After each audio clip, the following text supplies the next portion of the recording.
E depois, claro, se vocês quiserem, vai estar disponível também, eu posso passar para vocês se eventualmente tiverem interesse. Mas é que como Temos sim. eu não tenho essa aula gravada, então eu gostaria de tê-la também. Mas então, iniciando, né? Primeiramente, então, uma boa tarde a todos. Eu fico muito feliz e para mim realmente é um privilégio poder falar sobre um tema que eu gosto demais, que são as indicações geográficas, e poder falar assim com essa lógica, né, da distância para o pessoal que está tão longe, né, e que ao mesmo tempo a gente consegue ficar tão perto, né, por meio da tecnologia. Então é um privilégio poder falar para vocês daqui do Rio Grande do Sul para o Nordeste e para o Norte em dois extremos. Então muito obrigada pela oportunidade, especialmente, né, o Gelson, a Tessia e o Fábio. E indo para, né, então, a nossa aula em si, o nosso foco hoje vão ser as indicações geográficas. Esse é um mapinha que eu acho que vocês já conhecem, se não viram, né, tá aqui. É um mapa que ele está em constante atualização. Atualmente nós estamos com 80 indicações geográficas. Toda semana a gente tem que ficar atualizando, né, para ver quantas são. Isso é uma coisa que me chama a atenção. Quando eu comecei a estudar isso, eu falo um pouquinho, né, de mim só para vocês localizarem. Isso foi 2005, 2006. Nós tínhamos 4 indicações geográficas. Então, e era aquela coisa assim, cada uma delas foi uma expectativa, e era um ano para uma, um ano para outra.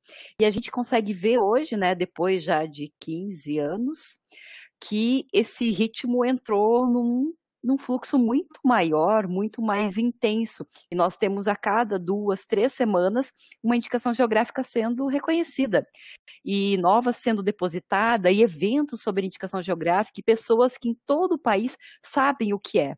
Quando eu iniciei, eu lembro disso, fui fazer o projeto de tese de doutorado, eu cheguei para a banca e não tinha na época nem doutorado em propriedade intelectual. Fui fazer em direito. Cheguei lá, queria fazer em indicação geográfica. As pessoas olharam para mim e perguntaram: Você sabe o que é? Eu falei assim: Eu sei. Então tá bom. Porque era realmente um assunto tão novo que naquele momento pouquíssima gente havia ouvido falar disso no Brasil. E ver hoje, né, acompanhando 15 anos dessa evolução, o quanto esse tema ele se capilarizou e hoje nós temos indicações geográficas em todas as regiões do Brasil, em praticamente todos os estados, realmente assim é muito satisfatório para quem acompanha isso desde o início. Então, só para a gente se localizar, né, o objetivo dessa aula é, com base então no desenvolvimento dos conhecimentos sobre indicação geográfica, oportunizar uma formação de consciência crítica, uma vez que o aluno poderá manter vínculo residencial e de trabalho em sua religião, propiciando repercussões sociais positivas relevantes, ajudando então no desenvolvimento regional e o seu entorno. Além disso, se propõe como competências a serem desenvolvidas ao final dessa aula, a compreensão das conceituações de indicação geográfica e suas categorias, né, IP e DO, compreensão da importância local, nacional e internacional, a evolução histórica, né, da indicação geográfica, bem como, né, o conhecimento do marco regulatório. Também o reconhecimento das particularidades da indicação geográfica em relação à possibilidade ou potencialidade dela vir a ser um promotor de desenvolvimento regional, nacional e global, bem como os problemas que podem estar relacionados com as indicações geográficas. Então, esse é o nosso plano de aula. E como habilidades, né? Primeiro, ter um conhecimento sobre o conceito de IG, IP, DO, conhecer o marco regulatório e ser capaz de elaborar ou eventualmente acompanhar um estudo de viabilidade que sempre vai ser interdisciplinar, que fundamente o pedido de registro de uma IG junto ao NPI. E essa é uma das peculiaridades de muitas áreas da PI, mas especialmente da indicação geográfica, que realmente necessita de um grupo muito interdisciplinar, com várias áreas do conhecimento, para que esse que a gente vai chamar no final, né, de relatório, com toda a documentação, possa vir a ser instruído adequadamente para se ter esse reconhecimento. E como conteúdo programático, então, o histórico, conceito, as classificações, o marco regulatório, os passos a passos para a solicitação do registro, a possibilidade de olhar a IG como uma ferramenta de desenvolvimento e, se for possível, né, no final a gente faz os estudos de caso. Certo? Então vamos lá. Uma das coisas que eu gosto de perguntar, e vocês podem responder aí no chat se quiserem, né? Opa, acho que eu mexi a coisinha errada. Deixa eu deixar esse aqui grande para deixar o bate-papo pequenininho. Isso. Alguém já, por um acaso, provou o melão de Mossoró? Vocês conhecem? Já ouviram falar? Podem Eu colocar sou aí no chat. suspeita, né? Mas essa semana eu dei toda uma palestra sobre ele, Kelly. Sério? Tu sabe que eu ainda não tive a oportunidade. Eu tenho um amigo que é de Mossoró e fala assim: ó, uma hora você vai ter que me mandar um Sedex para eu provar esse melão, porque todo mundo que provou diz que é muito bom, que ele é muito docinho, que não tem aquela acidez que tem os melões, por exemplo, daqui do sul. Então, né, tem diferenciais que estão relacionados e com certeza ele é muito conhecido. Tô vendo aqui o pessoal respondendo que conhece, que já experimentou, que já ganhou, que não comeu ainda. Que legal, que legal. Ah, você é de pertinho de Mossoró, que legal, Ana Patrícia. Não, eu tenho uma grande amiga lá e eu faço muito trabalho com a UFES. Ah, que show, que show. E essa semana eles estavam falando de Igepo mel, mel da abelha lá. Sim, E sim. tem, aí eu fui dar, não era eu a convidada, mas eu e Kátia moramos juntas quando eu estudei na USP de Ribeirão e ela acabou, né? Minha segunda profissão na pandemia é incêndio. Onde tem um incêndio, eu vou lá socorrer meus amigos. Aí Que o legal. rapaz pegou o convite que ia dar palestra de IG e eu acabei substituindo ele para falar.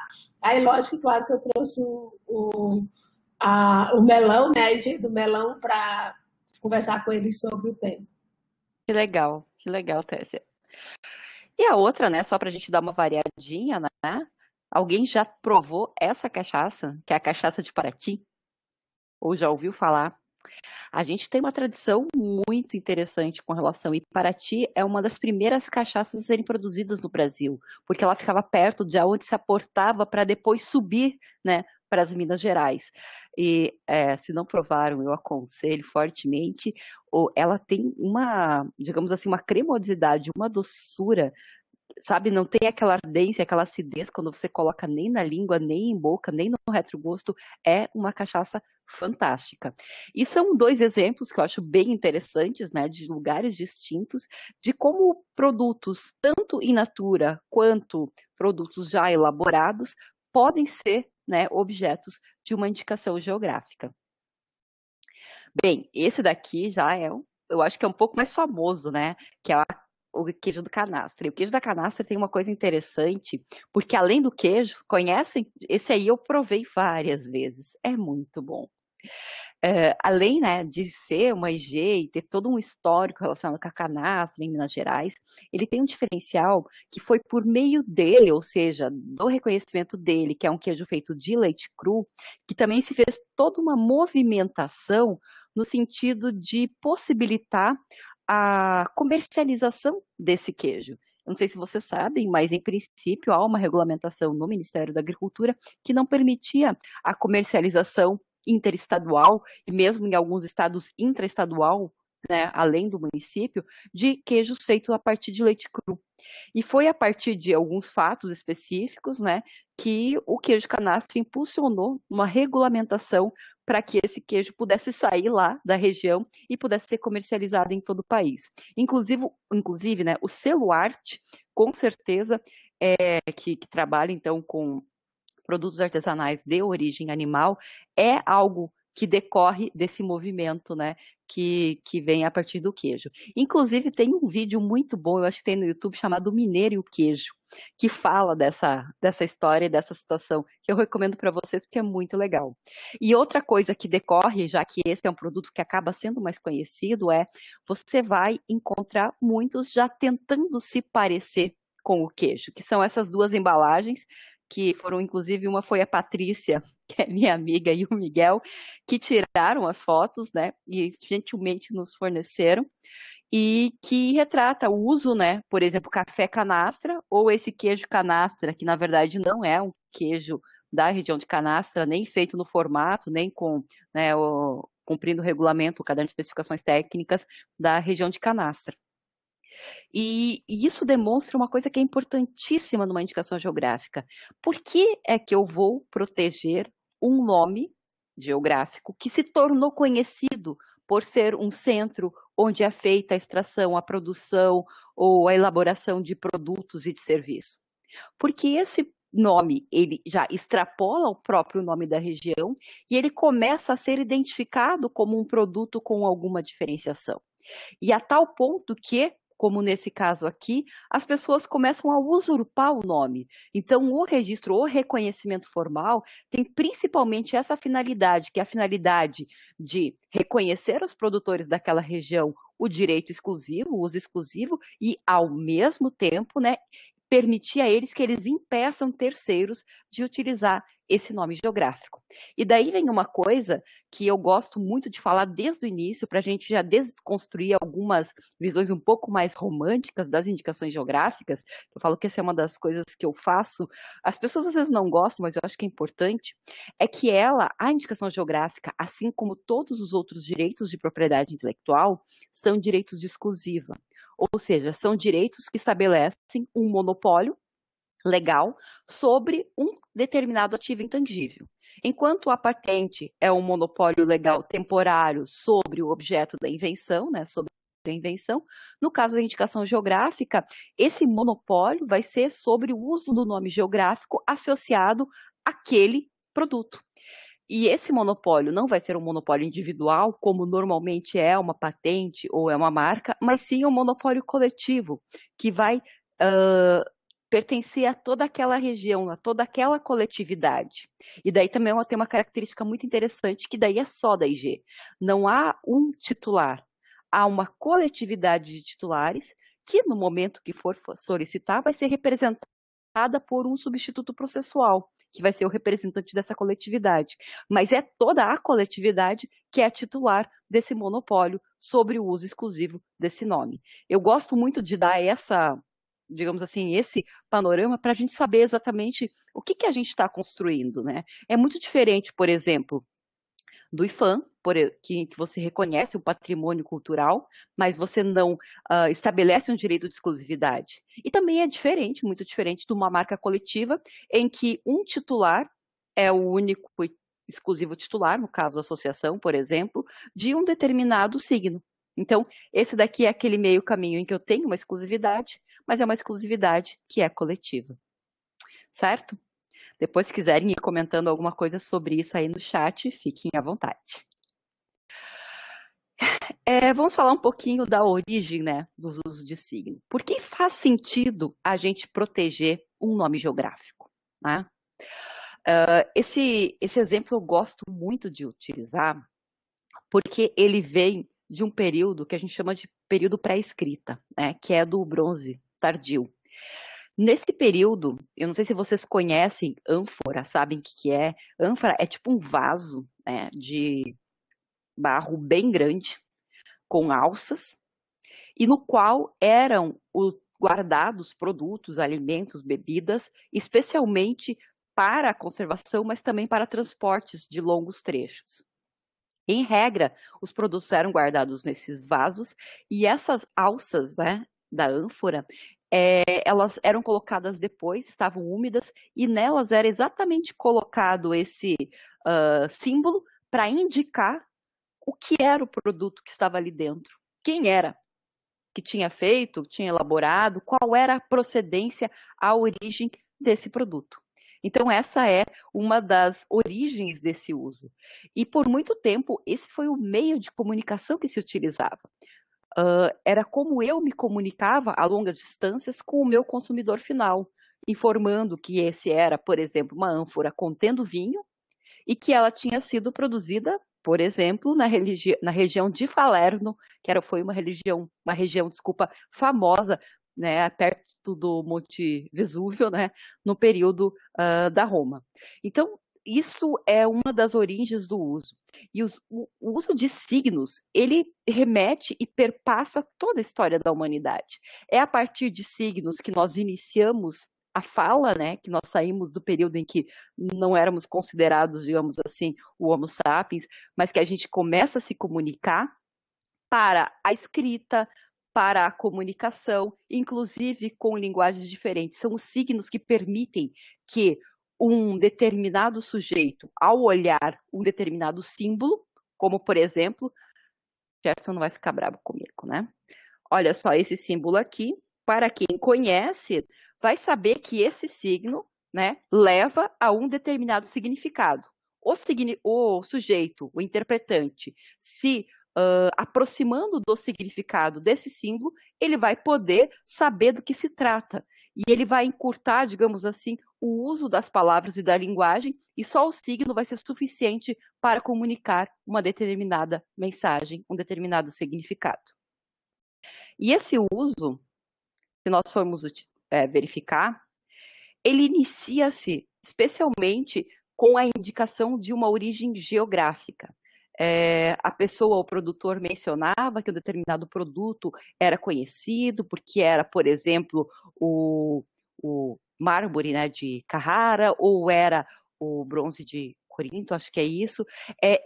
Eram símbolos que se confundiam com a própria origem geográfica, com o próprio local.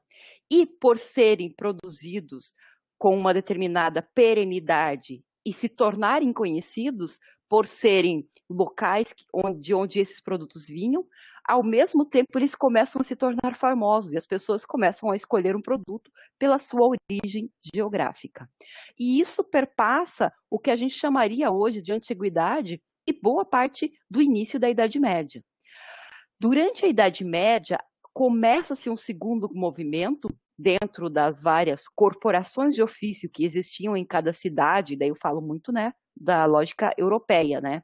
Dentro dos feudos, dentro das cidades que começam a florescer, os burgos, né, ao redor dos feudos, eu vou ter corporações de ofício, artesãos, que começam a identificar aquele produto como sendo daquela cidade, mas dão um passo além. Esse passo além é a identificação dentro daquele feudo, ou, desculpa, daquela corporação, qual era o produtor que efetivamente tinha feito. Então você começa a ter um símbolo que é da origem geográfica e outro que é da origem comercial, que ao mesmo tempo garantia dentro daquele, naquele caso específico das corporações, uma identificação para eventualmente algum produtor que tivesse feito alguma coisa inadequada e ter a punição em relação a isso, a sanção em relação a isso. Então, esse é um movimento, né, de evolução do uso dos signos ao longo da história. E diferente do que muitas vezes as pessoas podem pensar, antes vieram os signos de origem geográfica, para depois nós irmos para os signos de uso comercial e, por fim, de indústria. Então, a marca, é uma brincadeira, mas a marca ela é filha da indicação geográfica. Embora hoje, principalmente, né, digamos assim, no novo mundo, no Ocidente, mas não no novo mundo em relação à Europa, no novo mundo aqui, Brasil, América do Norte, Estados Unidos, etc., o uso de marcas seja muito mais difundido e muito mais comum do que o uso das indicações geográficas. Então, a gente acaba tendo uma convivência, uma relação muito maior com as marcas do que as IGs, embora elas tenham sido, lá nas origens, o início do uso, né, da lógica de uso de um signo. Bem, e uma coisa que acontece, né, nessa evolução é essa múltipla função de um signo. Primeiro eu começo a identificar, é daquela região, é daquele produtor. Qualifico, né? Dizem, aquele lá faz melhor, tenho características naquela região, eu tenho aquele produto que é diferente desse, para chegar nesse segundo momento, que hoje a gente identifica muito com marca, que é distinguir um produto de outro. Hoje, não necessariamente a gente consegue avaliar qual é a diferença técnica ou de qualidade, por exemplo, de um Omo para o Ariel, mas a gente distingue. Mas a origem disso tudo estava na ideia inicial de identificar, qualificar e caracterizar. Falando então um pouco mais, né, desse histórico, a gente vai encontrar desde citações bíblicas, né, como é o caso do cedro do Líbano e dos vinhos de Engedi, inclusive ainda existem hoje, né. Nós passamos por Roma, Grécia, né, falando dos bronzes de Corinto, acertei, dos tecidos de Mileto, das ostras de Brinte, dos mármores de Carrara, inclusive desse uso, né, nesses vasos de barro, né, do Res Publica Augustorum, né, indicando, né, que eles tinham passado e tinham pago a taxa, né, para o Império Romano. Passando então pela Idade Média, como eu já tinha comentado, dessas marcas corporativas dentro das corporações de ofício, e indo depois, né, culminar na lógica do que hoje a gente tem como indicação geográfica. E essa lógica vem de uma história muito interessante, que é a história do vinho do Porto. Eu gosto demais dessa história, eu acho ela muito, muito interessante. Eu já vou te responder, Igor, eu só vou falar um pouquinho mais dessa parte aqui, daí a gente vai para a pergunta, tá bem? O vinho do Porto, ele vem de uma longa data de uso e de costume de como ele era produzido, né?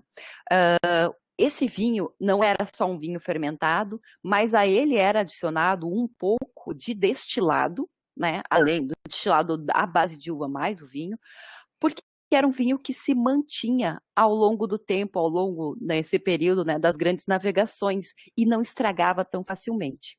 Era um vinho, por isso, bastante apreciado pelos tripulantes dos navios e se tornou um vinho bastante conhecido.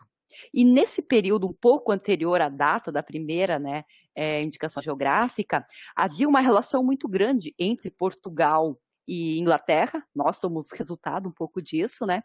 E a balança comercial de Portugal um pouco se regulava na Inglaterra com relação aos vinhos. A Inglaterra, buscando diminuir um pouquinho essa dependência, né? Ela começa a buscar em outros lugares a produção deste mesmo vinho, tipo vinho do Porto. Então, ela começa a produzir na Austrália, ela começa a produzir na região, em outros lugares do mar Mediterrâneo, buscando fugir da necessidade de pagar para Portugal pelo vinho do Porto. Então, é em face disso, e daí o Marquês de Pombal, vocês podem procurar, tem muitas histórias sobre isso, vendo que Portugal começa a perder receita e a balança comercial de Portugal, que já não era muito favorável em relação à Inglaterra, verifica a necessidade de alguma alternativa. Então, em 1756, se dá a primeira intervenção estatal de proteção positiva de uma indicação geográfica. Nesse caso, então, o Marquês de Pombal, ele agrupou esses produtores na Companhia dos Vinhos do Porto, verificou qual era a região aonde eram produzidas as uvas que davam origem a esse vinho e ao destilado, fez a demarcação dessas serras, que é na região do Douro, né? Na verdade, o vinho, a uva é produzida no Douro, o vinho é elaborado no Douro, mas ele era guardado no Porto. Por isso começou a ser conhecido como vinho do Porto, né? E essa região, ela foi demarcada por essas 335 marcos de pedra. E, por fim, por meio de um decreto, ele estipulou, né, que Porto só poderia ser utilizado para os vinhos que fossem produzidos de uvas provenientes das videiras dessa região e produzidas desta forma. Então, essa é a primeira proteção positiva, ou seja, que concede um direito de exclusividade para o uso de um nome relacionado a uma origem geográfica, que é, então, o vinho do Porto. E se você for pensar hoje, essa lógica é a lógica que a gente estrutura e busca quando faz um pedido de registro de uma indicação geográfica, né? Claro que, e daí a gente vai depois ver que tem uma série de nuances. No caso, de maneira geral, das indicações geográficas europeias, a titularidade delas é diferente da titularidade do que a gente conhece como indicação geográfica no Brasil. Enquanto, por exemplo, no caso de Porto, e especialmente no caso da França, que vai ser o grande, né, propulsor das indicações geográficas, a indicação geográfica, ela pertence ao Estado, ela é considerada um bem público. E o produtor que está na região tem um direito de uso. E se ele cumprir o caderno de regulação, né, o caderno de especificações técnicas no Brasil, ele vai ter direito de uso no seu produto. Mas a titularidade lá é estatal. E daí vem a primeira pergunta, né? A titularidade se vincula a um perímetro territorial? No Brasil, essa foi a lógica construída. Em face da redação que foi dada a 9279, né, os artigos que regulamentam as indicações geográficas, há uma vinculação da titularidade com a territorialidade. Então, você está naquela região, você é titular. Você vendeu suas terras, saiu daquela região, não tem mais como fazer aquele produto, você deixa de ter a possibilidade da titularidade. E daí tem um monte de discussão daí na área jurídica sobre qual seria a natureza disso, seria um direito acessório, né, ao direito de propriedade, tem uma série de coisas que acontecem. E eu vou te responder rapidinho e depois a gente vai falar com mais detalhes sobre isso, tá, Igor? A certificação não é o que acontece numa indicação geográfica. Certificação, ela necessariamente demanda um terceiro que não tenha relação comercial com o produto para que ele verifique se um certo conjunto de itens foi seguido, né, por aquele que está elaborando o produto, prestando o serviço. E depois ele atesta. Na indicação geográfica, eu tenho um caderno de especificações técnicas e um conselho regulador, que normalmente está dentro, né, da própria indicação geográfica, dentro da associação. Ele vai conduzir uma maneira de internamente, ou seja, por primeira parte, verificar se aqueles produtores que estão na região estão cumprindo aquele caderno. Mas é uma certificação que não é de terceira parte. Eventualmente, algumas indicações geográficas podem utilizar isso, que é o caso, por exemplo, da indicação de procedência do Vale do Submédio de São Francisco. Essa é a única que eu me recordo claramente, além, claro, do café, em que eu tenho uma terceira parte que certifica. Mas, de maneira geral, do Brasil, o controle, ele acontece pela própria indicação geográfica. Então, não é o próprio produtor, é a associação por meio do conselho regulador que pode fazer. E, sim, na minha percepção, tanto a cooperativa quanto a associação podem ser substitutos processuais das pessoas que estão naquela área delimitada. Nem a cooperativa nem a associação vão ser titulares, mas eles poderão ser os substitutos processuais, tá bem? Então, continuando. Uma das coisas que me chama muita atenção, e também é algo que eu gosto muito de olhar para as indicações geográficas, é como que esse conceito foi indo para o mundo todo, né? Se eu tenho lá, então, no século XVIII, Portugal fazendo esse reconhecimento, no século XVIII para o século XIX, eu vou ter alguns atores, especialmente a França, buscando esse reconhecimento no âmbito internacional. Por quê? Porque, eventualmente, ter uma proteção interna já auxiliava bastante na repressão às fraudes. E, de maneira geral, o que se tinha no século XVIII e XIX, século XVII, tem alguns lugares que vão falar de períodos anteriores, inclusive, né?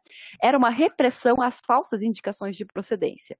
E daí isso seria um capítulo, uma aula à parte, né? Que é por que surge isso, que tem muita relação a ver com um bichinho chamado Phylloxera, procurem depois, vocês vão encontrar, né? E que esse inseto, ele praticamente dizimou boa parte dos vinhedos europeus. E daí surgiu, a partir disso, a necessidade, né, de suprir o mercado de vinho naquela época e começaram a trazer vinhos de outras regiões, chamando os vinhos sendo daquela região, e começou a ter uma apropriação da procedência. E aí começam todas as legislações de repressão às falsas indicações de procedência. Isso se dá no âmbito interno. Só que verifica-se aos poucos que também outros países começaram a se apropriar dos nomes. É o caso, por exemplo, de champanhe, em que eu vou encontrar champanhe americano, champanhe, né, dos Estados Unidos, champanhe da Califórnia, champanhe da Austrália. Também eu vou ter produtos do tipo Bordeaux, do tipo Bourgogne, em várias regiões. Então, especialmente a França, pelo interesse que ela tinha no mercado internacional de vinhos, começa a trabalhar com acordos bilaterais com o objetivo de proteção recíproca das indicações geográficas, né? Todavia, e esses acordos bilaterais, embora estivessem acontecendo, eles começaram a verificar que um acordo bilateral era muito frágil, porque eram entre dois estados, dois países, esses dois países eventualmente cortavam relações e o acordo caía por terra. Então, especialmente a França, começa num movimento de acordos que tivessem uma repercussão multilateral. E daí nós vamos ter um dos primeiros, né, acho que o primeiro acordo multilateral relacionado à propriedade intelectual, que é a Convenção União de Paris para a Proteção da Propriedade Industrial. Esse acordo de 1883, do qual o Brasil, inclusive, é signatário, ele nasce de um certo acordo entre, especialmente, Estados Unidos, de um lado, com o foco, com o objetivo de proteger as patentes de invenção no âmbito multilateral, e de outro a França, com o foco de proteger ou de fazer um trabalho de repressão às falsas indicações de procedência. Então, é dessa junção que nasce esse primeiro acordo multilateral. Desculpa.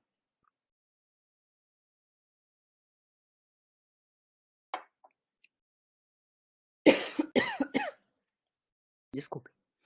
Na sequência, a França ela não se sente muito contemplada com o que foi previsto ao final na CONACUC. Então, ela inicia um movimento concomitante à primeira revisão, que resulta no Acordo de Madrid para repressão às falsas indicações de procedência. Esse acordo é interessante porque foram 4 acordos que foram firmados nesse combo. Um deles era o Acordo de Madrid referente à proteção de marcas. No início, o Brasil assinou todos, mas em 1930, o Getúlio Vargas denuncia esse acordo de marcas. Mas o Acordo de Madrid para a repressão das falsas indicações de procedência continua em vigor e o Brasil é um dos signatários até hoje. Esse acordo, assim como a CUP, vão sendo aperfeiçoados ao longo das diversas revisões e em 1958 surge então um passo além, que é saindo da proteção, né, da repressão, passa-se a ideia da proteção positiva das denominações de origem. É interessante observar por que o Brasil não é signatário desse acordo na sua origem e ainda não é signatário. Em 1930, com o início do Estado Novo, o Brasil adota uma postura muito interna de não mais participar das negociações internacionais, dos acordos internacionais. E, se eu não me engano, eu acho que a CUP de Haia é o último que o Brasil assina nesse período. Então, ele acaba sequer participando da discussão e menos ainda da elaboração do Acordo de Lisboa. E ele se mantém, digamos assim, muito afastado até a OMC, praticamente. Então, esse Acordo de Lisboa ele é emblemático, por um lado, porque é o primeiro que traz uma definição positiva num acordo multilateral do que é uma denominação de origem, bem como estabelece a ideia de uma proteção multilateral, ou seja, eu proteger no meu país e proteger nesse acordo me leva à proteção de todos os países que eu solicitar proteção, que poderão eventualmente se opor. A mesma lógica que existe no Acordo de Madrid para marcas ou no PCT, mas existe então essa possibilidade desse depósito, entre aspas, internacional com um passo além. Esse se mantém por um bom tempo, infelizmente pouquíssimos países aderem, se eu não me engano são 25 hoje, e depois de uma série de acordos regionais, que não estão aqui nessa sequência aqui, eu acho que eles estão na lâmina seguinte. Isto. Depois eu volto para lá. O que acontece? Dentro da União Europeia, especialmente França, começa-se a construir a ideia, então, dentro da lógica regional da indicação geográfica. E essa se estende, claro que essas são datas mais recentes, mas a proteção de vinho, de produtos agroalimentares, de destilados e também de produtos vitivinícolas aromatizados. E essa proteção no âmbito da União Europeia dá um peso e um suporte muito grande para a chegada aí sim em 94 e firmar o Acordo TRIPS, no qual não há uma proteção positiva efetiva, como é o Acordo de Lisboa, mas há uma definição do que é indicação geográfica e a obrigatoriedade dos países, de alguma maneira, protegerem essa indicação geográfica aos seus nacionais ou, pelo menos, né, aos estrangeiros, o que leva todos a terem alguma maneira de proteção.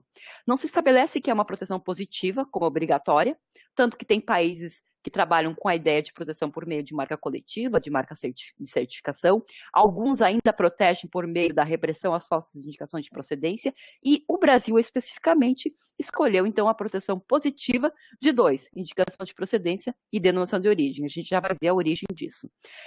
Por fim, então, agora em 2015, é celebrada a Ata de Genebra, que está dentro do escopo do Acordo de Lisboa, mas para a definição e o registro internacional das indicações geográficas, que é similar ao que a gente chamaria de indicação de procedência no Brasil, mas com um nome diferente.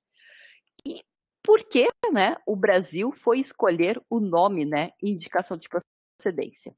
Concomitante ao TRIPS, negocia-se o Mercosul, firmado, e dentro dele nós temos o protocolo de harmonização de normas sobre propriedade intelectual em matéria de marcas, indicações geográficas, indicação de procedência e denominação de origem.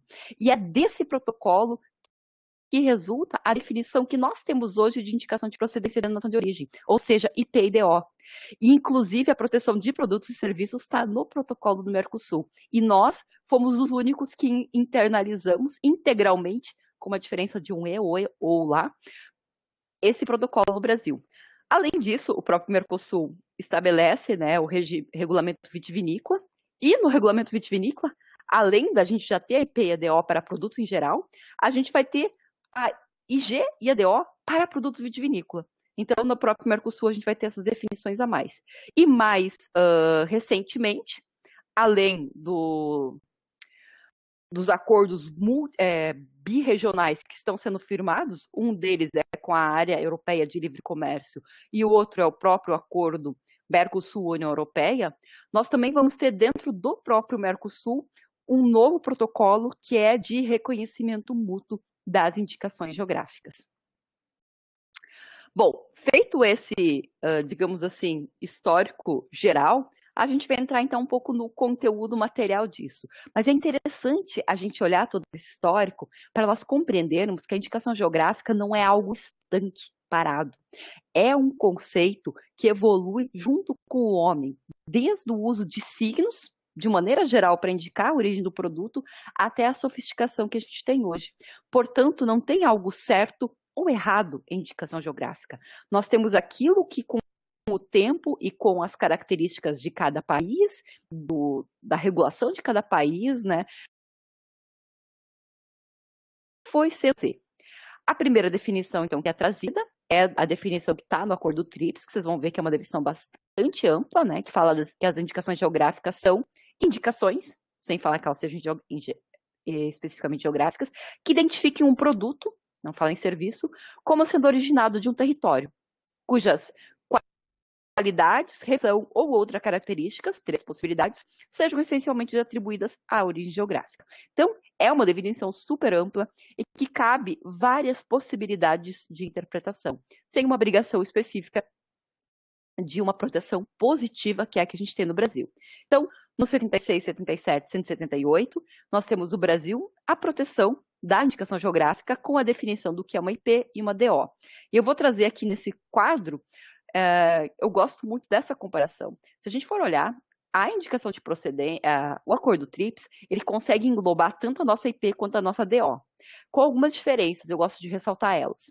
Enquanto o TRIPS ele fala em qualquer indicação, no Brasil a gente fala em nome geográfico. Mais recentemente, nós, por um alargamento da interpretação do NPI, é possível a gente ter um gentílico, por exemplo, Escócia, Scotch Whisky. Hoje é possível a proteção do Scotch Whisky, porque se entendeu que o nome geográfico poderia se estender ao gentílico, mas outros nomes que não sejam geográficos, como por exemplo cava, não seriam passíveis de proteção diretamente no Brasil. Claro que pelo acordo Mercosul-União Europeia vai ser possível, mas dentro da legislação brasileira, não. É só para a gente esclarecer isso. Além disso, com relação à abrangência, no TRIPS se fala apenas de produto, e tem uma discussão sobre se produto seria products ou seria goods, que daí incluiria os dois, mas no Brasil a gente utilizou a lógica de produto ou serviço, que como nós vimos, vem do Mercosul. A origem é um território, é muito parecido, é uma região, é uma área delimitada. O fundamento, no caso do TRIPS, se traz a qualidade, reputação ou outra característica. E no caso do Brasil, a gente fez uma certa divisão. A reputação ficou com a IP e a qualidade, outra característica, ficou com a DO. Então, a gente fez uma certa divisão, embora ambos tenham que estar presentes um no outro de uma certa medida, mas o que eu preciso comprovar para ter o reconhecimento, no caso da IP é a reputação, no caso da DO é essa qualidade ou outra característica. A reputação da IP deve ser relacionada, né, com a origem da matéria-prima, e a qualidade ou característica da DO deve estar relacionada exclusiva essencialmente ao meio geográfico. E nós fomos além e acrescemos os fatores naturais e humanos. Então, essa é a definição de indicação geográfica no TRIPS e na nossa legislação interna. Existe algum recurso legal que possa impedir a entrada de produtores estrangeiros naquele território? Estrangeiros no sentido de serem de outro país? Ou estrangeiros no sentido de não serem daquele território? E caso tenha direito sobre a propriedade naquele local e atenda as condições? Assim, não existe nada que impeça um estrangeiro na legislação de propriedade intelectual sobre indicação geográfica. Não existe nada que impeça que alguém, seja da origem que for, tenha uma área dentro da área delimitada e, cumprindo todas as condições técnicas, possa produzir. O que a gente tem que conjugar isso e essa não é uma parte que eu domino, que é a parte de restrição em áreas de fronteira. Essa sim tem uma restrição, mas está relacionada com áreas de fronteira, sobre a possibilidade ou não de estrangeiros comprarem, né, adquirirem terras em área de fronteira. Mas dentro da legislação relacionada com indicação geográfica e propriedade intelectual, não tem nenhuma vedação, Igor. Bom, aqui daí a gente tem esse resumo, né, do que é a IP e o que é a DO. Lembrando que o escopo maior, né, o destaque de uma IP é essa reputação, é o produto, né, o nome geográfico ter se tornado conhecido como sendo origem daquele produto ou daquele serviço. E na DO é o nome geográfico ter se tornado conhecido porque há fatores naturais e humanos que influenciam na sua produção. Só um momentinho que eu vou ligar a bateria. Pronto, resolvido o problema. Ok? E agora vamos entrar um pouquinho mais na legislação específica sobre a proteção, né, desse signo distintivo de uso coletivo. Na 9279, nós vamos ter a ideia, a regulamentação de que a proteção, né, que é dada por meio do reconhecimento da IG no âmbito do NPI, ela pode se dar sobre o nome geográfico no formato nominativo, figurativo ou misto. Então, eu posso ter essas diversas maneiras. No Brasil, nós vamos ter proteções das mais diversas formas. Outros países, de maneira geral, fazem a proteção no formato nominativo, né? O figurativo ou misto não é tão comum em outros países.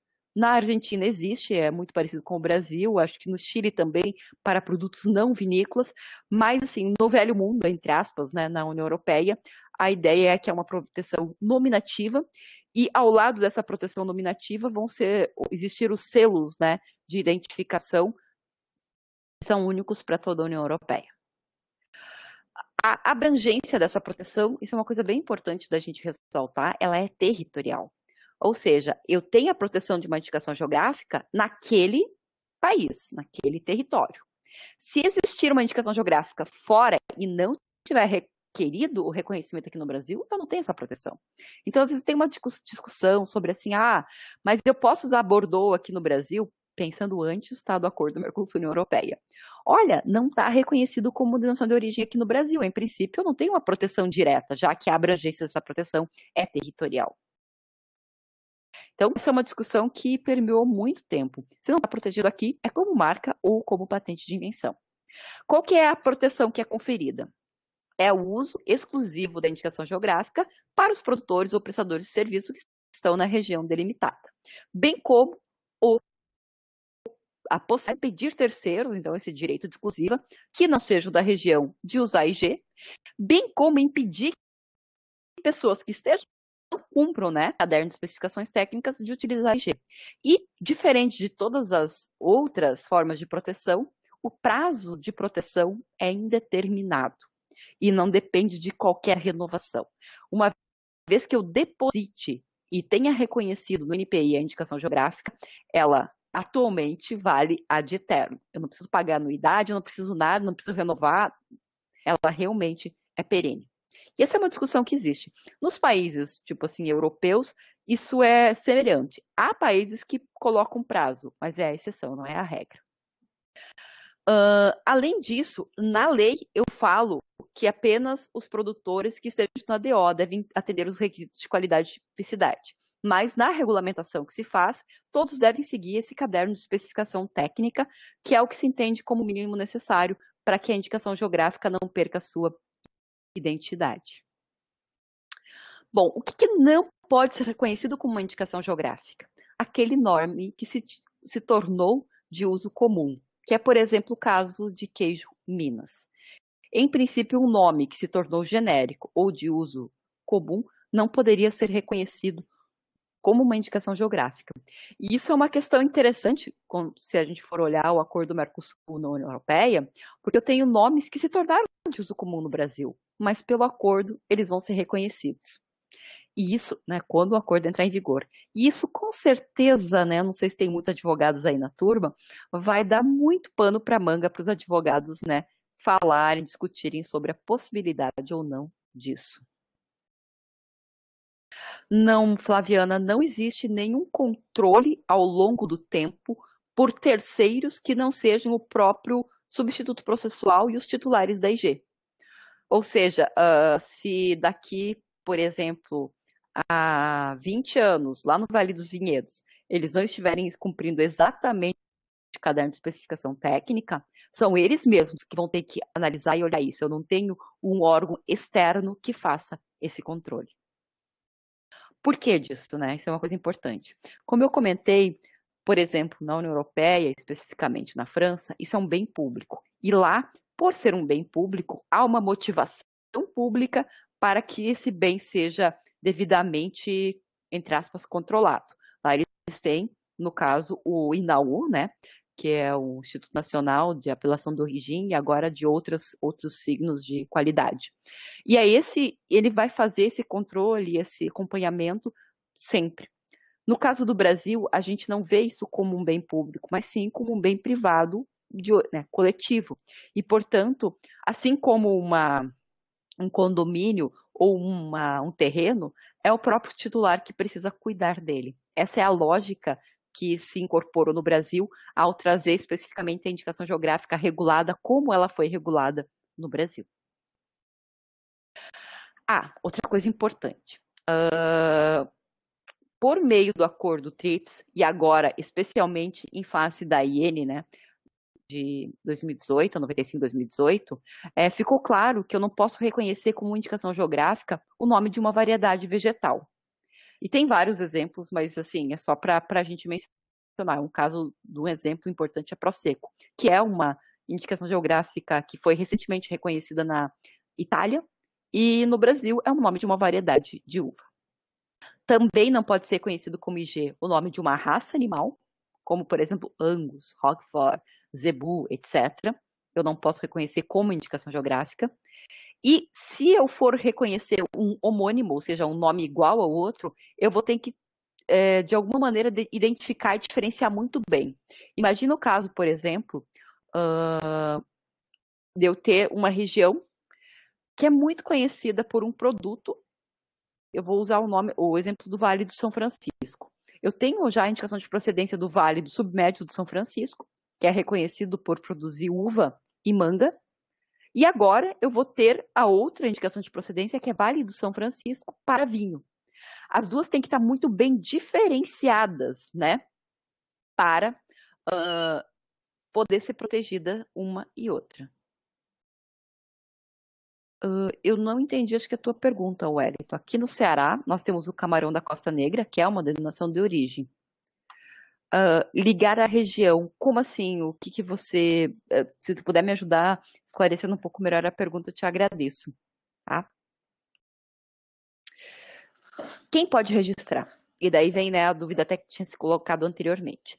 É uma pessoa jurídica que represente a coletividade.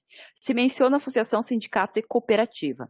Sindicato é um tipo de associação, então, juridicamente falando, é associação ou cooperativa, que se entende que são pessoas jurídicas que podem representar, ou seja, serem substitutos processuais dessa coletividade. É possível um único produtor ou prestador de serviço? Sim. Oi, professora. Oi. Aqui no caso do camarão da Costa Negra, que eu acho que a pergunta dele é por conta, como ele é uma DO, né, uma denominação de origem, existe todo um estudo da região que vai a Acaraú, Itarema, tem um solo negro, tem toda uma particularidade que é o que diferencia camarão da Costa Negra, né, como um produto diferenciado dos demais camarões, né, cultivado em outras regiões. Então, assim, existiu toda uma como é que eu posso dizer, uma demarcação, um estudo que é o que tem que ser feito, né, para se registrar a indicação geográfica, né? Então foi feito todo esse estudo. Geralmente, né, eu estou assim, muito feliz com você. Quem nos dá essa aula é justamente a presidente da Associação dos Cassinicultores lá da Costa Negra, né, professora Socorro. Ainda é a Socorro? Conheço ela de muito longa data. Então, pronto. Não, agora ela não é mais, né? Ela saiu, quem assumiu foi o filho do Livino. Tá, ok. Associação. Uhum. Agora eu acho que eu entendi a pergunta do José. Sim, é uma raça específica, ou seja, é uma espécie específica de camarão que tem lá, inclusive é um camarão exótico, né? não é uma espécie nativa da região. Mas, por exemplo, eles não poderiam utilizar o nome dessa espécie como o nome da indicação geográfica. Então, é o camarão da Costa Negra, ele é característico, né, por todos os fatores edafoclimáticos que o influenciam, mas eu não poderia usar o nome da espécie, né, ou da raça dele para o nome da EG. Então, sim, mas tem muitas regiões, muitos produtos que são decorrentes de uma raça ou de uma variedade específica. Por exemplo, no caso do Vale dos Vinhedos, os vinhos tintos só podem ser feitos de Bordeaux ou Bordeaux em corte com Cabernet Sauvignon, Cabernet Franc. Ok, como eu delimito, mas eu não posso, por exemplo, chamar, né, essa indicação geográfica de Merlot. Ela vai ser Vale dos Vinhedos. Exatamente, perfeito. Obrigado pelo exemplo, Wellington. O caso do camarão é muito interessante, né? Porque na época, se eu não me engano, foi umas primeiras indicações de camarão de água doce do mundo. Então ele é bem particular, bem interessante e mereceu muitos estudos em decorrência disso também. Muito legal. Obrigada também pela referência do exemplo, né?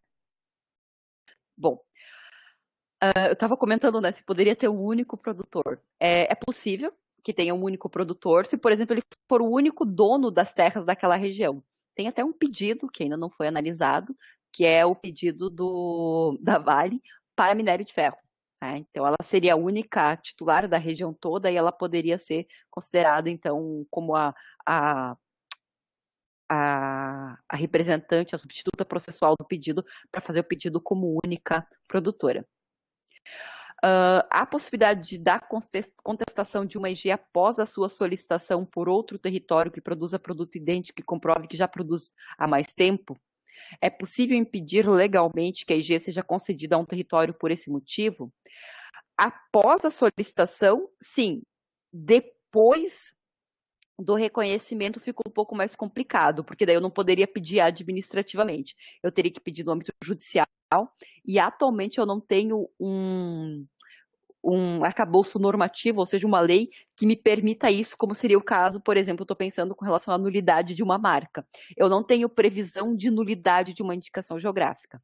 Mas sim, durante o processo administrativo da indicação geográfica, com certeza seria possível contestar, né, apresentar manifestação, indicando exatamente os argumentos que tu trouxesse. E, claro, daí vai ficar a critério dos técnicos, né, do INPI, a análise se efetivamente procede ou não.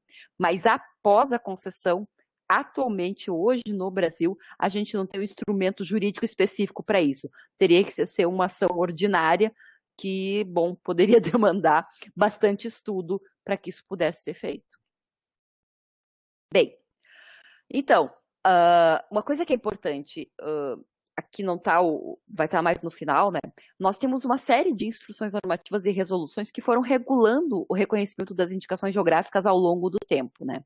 Eu lembro da 75, 2000, eu lembro da 23, 2015, não, 25, 2013, e mais recentemente da 95, 2018, tá? Eu não sei porquê, tá com 2000... Deixa eu ajeitar aqui, já deixar prontinho. 2018. Essa 95-2018, particularmente, eu achei muito importante digamos assim, a publicação, a construção dela e a publicação, porque ela resolveu uma série de questões que não estavam previstas nas anteriores e não estão previstas também na lei. Então, assim, por isso, eu convido vocês a lerem a instrução normativa, porque eu acho que vale muito a pena conhecer ela de uma maneira mais aprofundada. Por exemplo, ela esclarece, né, quem pode pedir e quem é esse substituto processual, deixando claro quem que ele tem que representar. Isso é algo que não tinha com clareza nas anteriores.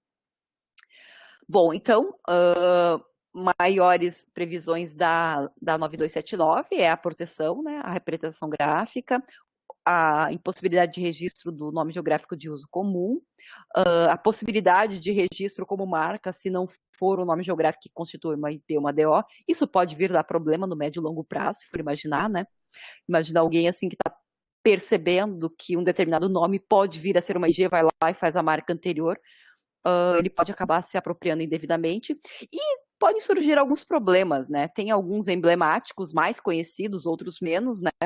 Um deles, por exemplo, é a cachaça Salinas, que existe, né? A marca Salinas, que é bastante antiga, de 94, e posteriormente foi solicitada, então, a indicação geográfica. Nesse caso, houve oposição, houve inclusive ação judicial e acabou se entrando num acordo e foi reconhecida. Tem mais recentemente o caso da Campanha Gaúcha. Existia uma marca, né, Campanha Gaúcha, bastante antiga, de 74, se eu não me engano. E foi feito, então, o pedido do registro, né, da Campanha Gaúcha. E no meio do processo, as detentoras da marca fizeram uma manifestação. O NPI entendeu que poderiam conviver, né? Então, agora as detentoras da marca e a associação estão tentando conviver na prática. Então, existe essa possibilidade.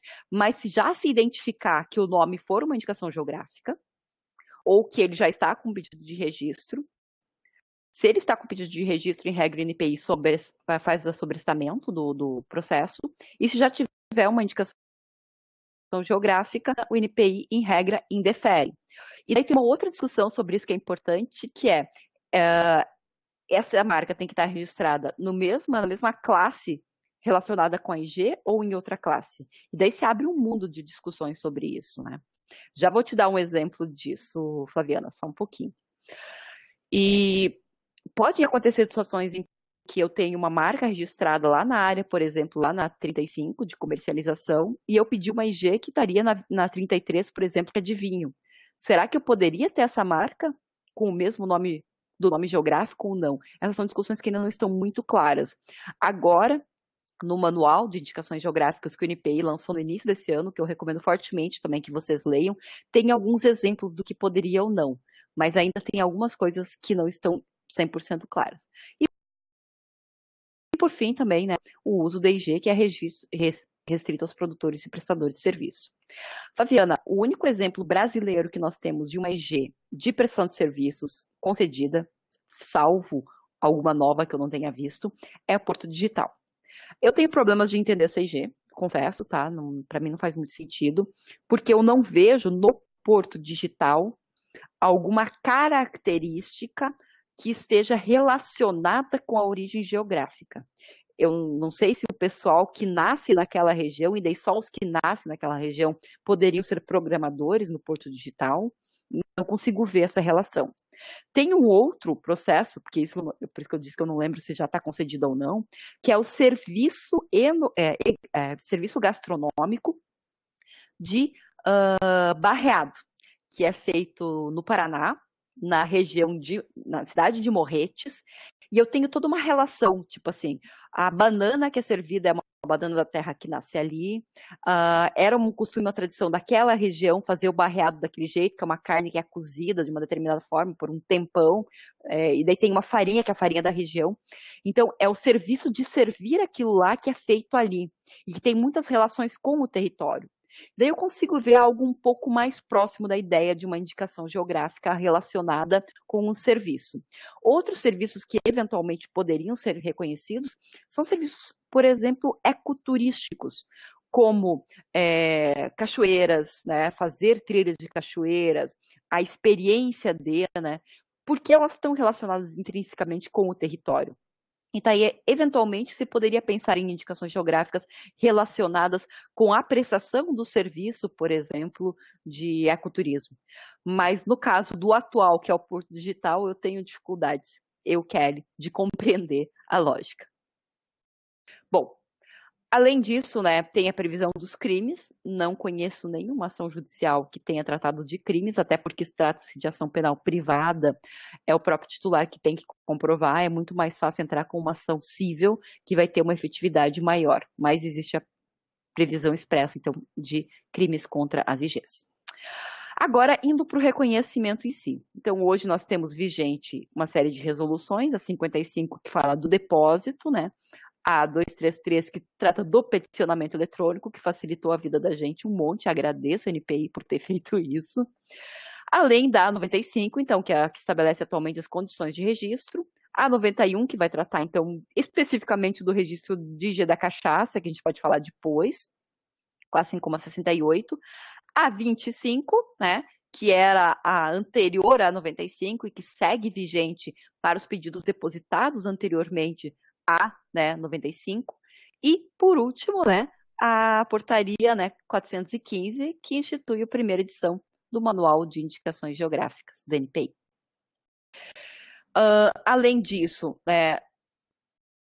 foi lançado, faz agora menos de um mês, um baita do manual técnico muito legal. Desculpa falar desse jeito, mas é que ficou muito bom mesmo.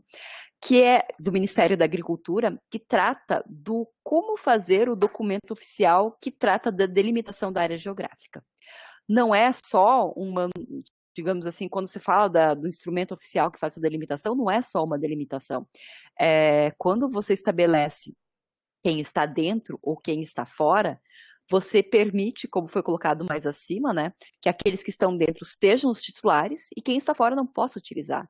Então, é um documento muito importante, deve estar muito bem embasado o instrumento oficial. Então, a partir disso, em face dessa importância que o MAPA fez esse curso e esse manual técnico final, que pode auxiliar bastante os órgãos públicos, né, que concedem a fazerem um instrumento oficial. Bom, agora sim. Vamos olhar então especificamente agora para o passo a passo do registro de uma indicação geográfica no NPI. Lembrando que para chegar nesse pedido de reconhecimento tem, às vezes, anos de muito trabalho. Por quê? O que eu vou depositar no NPI é o resultado do trabalho, de todas as evidências, de todos os estudos que comprovam, no caso de uma IP, que o nome se tornou conhecido, que comprovam, no caso de uma DO, as relações das características e qualidades com a área geográfica delimitada. Então, demanda um trabalho muito grande a priori. E demanda trabalho de geógrafos, no caso da parte né, de produtos agropecuários, de agrônomos, engenheiros florestais, demanda historiadores que vão ver a história para poder levantar essa lógica da reputação, demanda realmente, eventualmente, químicos, e toda uma gama, né, de profissões e de professores e de especialistas que façam todo esse levantamento.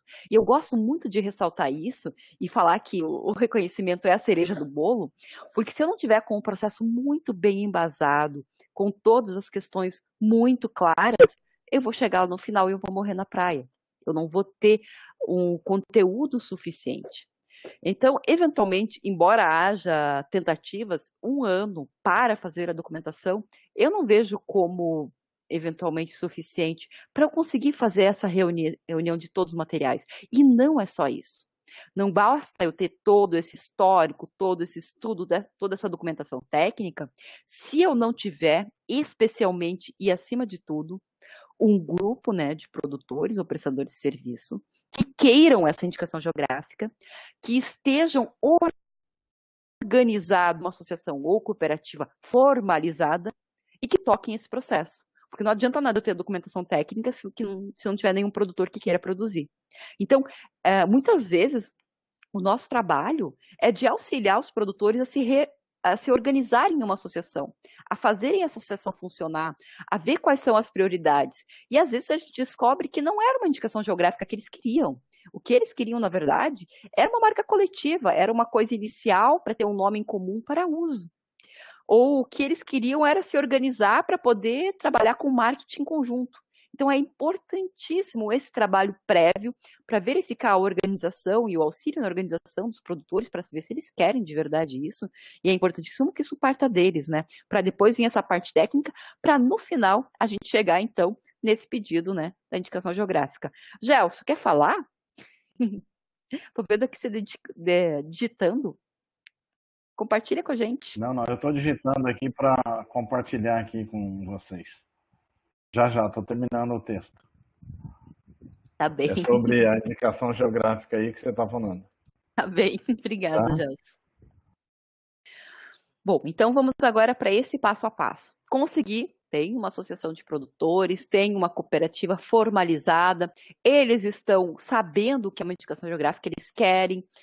Foi feito todo o estudo técnico, eu tenho um embasamento para isso, então agora eu vou depositar. O que eu preciso? Primeiro, eu preciso, né, saber o que eu vou usar. Formulário, documentos comprobatórios e GRU. O que é esse formulário? É um formulário simples, que é um resumo de todas as informações que eu vou recolher ao longo do tempo. Quais são esses documentos comprobatórios? Primeiro documento comprobatório, o comprobatório da legitimidade. Aquela entidade que está requerendo, ela é legítima? Ela realmente representa os produtores ou prestadores de serviços daquela área delimitada? Por que isso é importante? E por que isso foi parar, inclusive, né, na IN? Porque, eventualmente, estava acontecendo de algumas regiões pegarem associações de aluguel. Por mais engraçado que isso possa ser, né? É triste. Que olhou para aquilo lá, não, pode ser essa associação, não vou montar outra. E os produtores, eles não estão dentro daquela associação. Simplesmente eles utilizaram ela para fazer o pedido. E se houver alguma necessidade, a associação não tem legitimidade, não é dos produtores, não tem como fazer a gestão efetiva dessa indicação geográfica. Então, se colocou muito clara essa ideia, essa necessidade da legitimidade e dos produtores estarem ali presentes e representados dentro, né? Além disso, claro, eu vou ter que juntar os atos constitutivos, né? Quem é o representante legal e a procuração. Que legal, que bom saber, Gelson. Sim, eu lembro desse estudo que foi até bastante exigente por causa de toda a questão de ter acesso, de poder entrevistar. Ah, que legal saber disso. Exatamente, com muitas contribuições suas naquela banca. Imagina, aprendi muito com o Marco, com toda a experiência que ele teve, porque olha, vamos combinar que ele foi incansável, né? Até conseguir achar alguma pessoa em algum lugar que ele pudesse entrevistar para falar, foi realmente um trabalho muito legal. Que bom saber. Obrigada, Gelson. Bom, então aqui está a previsão específica, né, do que deve ser juntado.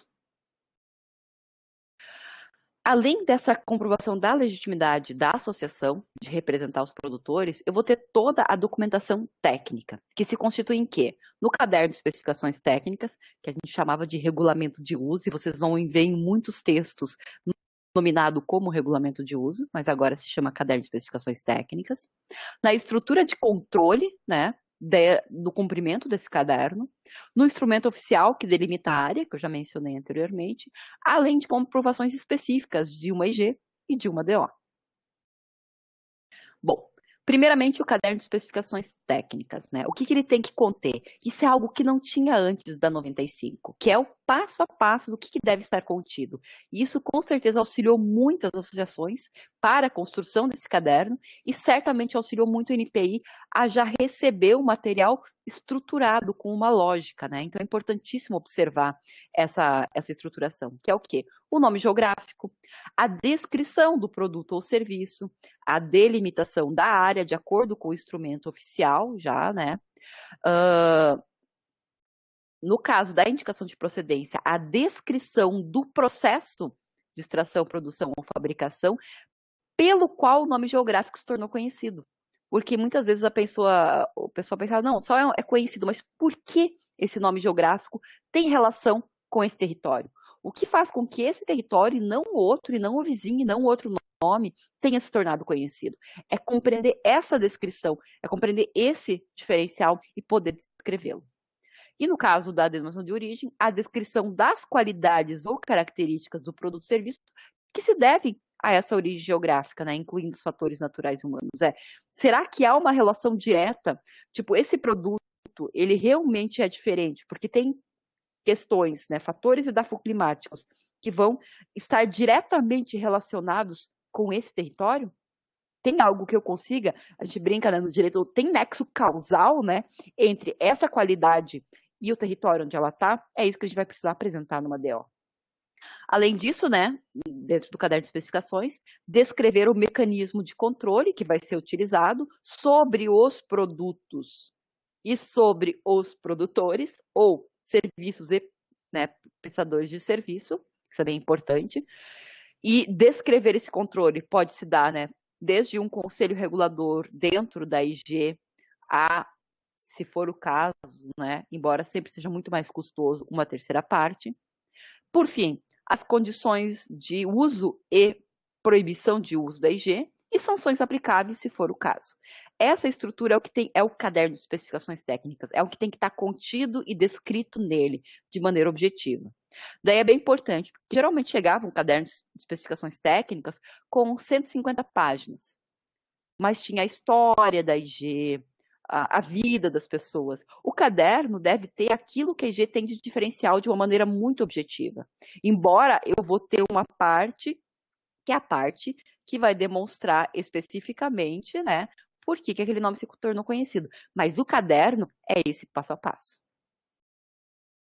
O instrumento oficial. O que é o instrumento oficial? É aquele que vai delimitar a área, né, geográfica na qual estará o produto ou serviço sendo produzido ou prestado, e deve constar nesse instrumento a fundamentação. Por que é essa delimitação? Por que é esse município? Por que se cortou no meio desse rio? Será que não é, né? O correto seria pegar pelas áreas mais altas ao redor dessa bacia? Por quê? Então, foi feita essa delimitação e não outra delimitação. E importante, ele não é expedido por qualquer, né, ente. Tem que ser um órgão competente de cada estado, sendo competente no âmbito federal os ministérios afins, como, por exemplo, se eu for tratar de um produto agropecuário, vai ser o Ministério da Agricultura. Se for um produto artesanal, eu não lembro agora onde foi para a Secretaria da Cultura, mas seria, né, o órgão que seja relacionado com a Secretaria da Cultura. E se for nos estados, que eu também pode ser a Secretaria da Agricultura ou a Secretaria da Cultura, dependendo de qual for o produto ou serviço que esteja relacionado. Mas tem que ser um órgão oficial, e esse órgão oficial tem que trazer uma fundamentação do porquê é essa delimitação geográfica e não outra. Isso é bem importante. Comprovações específicas. Estão vendo que elas estão fora do caderno de especificações técnicas. E às vezes isso não fica claro, mas é bem importante. Porque eu tenho o caderno e eu vou ter as comprovações que vão, digamos assim, referendar aquilo que está no caderno. No caso de IP, eu vou trazer um conjunto de documentos que comprovem que esse nome geográfico se tornou conhecido. E daí aqui sim eu vou ter aquele histórico, vou ter as fotografias, os recortes de jornal digitalizados, tudo isso. É aqui, não é dentro do caderno. E no caso de DO, eu vou ter todos os documentos que vão comprovar essa influência do meio geográfico nas qualidades ou características do produto ou serviço. Como, por exemplo, eu tenho estudos lá do Instituto, por exemplo, de Química, que demonstram que essas características que aparecem nesse produto, nessa fruta, se devem aos fatores que estão relacionados com esse solo. E não é esse solo só, é a incidência solar, né, o número de horas de sol a que essa fruta está exposta, que vai permitir que ela amadureça muito mais rápido, como é o caso da banana de Curupá, ou, né, provavelmente, mas não é uma DO, né, que é o caso do melão. Eu tenho fatores com comprovação objetiva que demonstram, né, que essas características têm a origem nesse local e naquilo que faz esse local ser único. Além disso, além, né, de ter essas comprovações, eu vou ter também a necessidade de comprovar esse nexo de causalidade, certo? Além disso, né, eu tenho toda aquela parte, então, o caderno de especificações técnicas, o instrumento oficial e os documentos específicos que comprovem a IP e a DO, eu vou ter que juntar qual a representação que eu vou utilizar. Ela pode ser nominativa, como é o caso do Vale dos Vinhedos ou Cerrado, que optaram por uma representação nominativa, e daí depois eles vão desenvolver um signo que vai englobar essa representação nominativa. Eu vou ter outros, como o Pampa e o Vale, que vão ter representações mistas, com o nome mais o desenho. E no Brasil não tem nenhuma figurativa, então por isso que a gente colocou só exemplos aleatórios figurativos. E, claro, a guia de recolhimento da União. Importantíssimo pagar ela e juntar o comprovante, não esqueçam disso. O procedimento, ele é um procedimento bastante simples, parecido com o de marcas, né? Eu tenho o depósito, um exame formal que pode cair em exigência, cumpre a exigência, depois tem a publicação. Da publicação, 60 dias para uma eventual manifestação de terceiros e a resposta da manifestação com mais 60 dias, e depois o exame de mérito. Ele pode ser indeferido, posso pedir a reconsideração, ou ele pode ser deferido. E eu peço desculpas porque tem essa taxa de pagamento que eu tenho que tirar daqui, que ela é opcional pela norma, mas atualmente ela não está sendo cobrada. Então, eu só tenho a taxa de depósito, eu não tenho a taxa de concessão. E daí eu tenho a concessão.